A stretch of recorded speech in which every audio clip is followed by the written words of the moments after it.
পাইকারি বাজারে দাম নেই, তাই গাছেই পচছে কুইন্টাল কুইন্টাল টমেটো।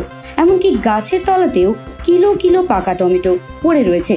বাগান থেকে তুলে নিয়ে বাজারে গিয়ে বিক্রি করার মানসিকতা হারিয়ে ফেলছেন চাষিরা, কারণ এখন পাইকারি বাজারে টমেটোর বাজার দর 1 টাকা কিলো। জানা গিয়েছে কুলপি ব্লকের বিস্তীর্ণ এলাকায় এই টমেটো চাষ হয়।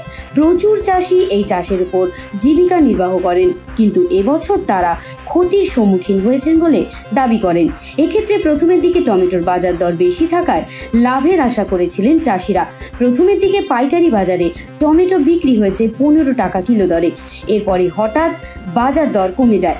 বর্তমান পাইকারি বাজারে দাম রয়েছে মাত্র 1 টাকা কিলো। তাই কোনো চাষি আর বাগান থেকে টমেটো তুলছেন না। তাঁদের অভিযোগ, বাজারে বিক্রি করে বাগান থেকে টমেটো তোলার খরচটুকুও হচ্ছে না।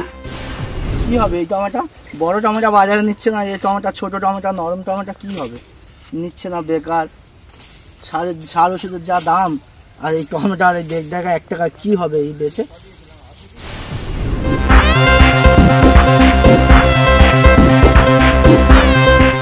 বিবি বাংলা নিউজ টিম।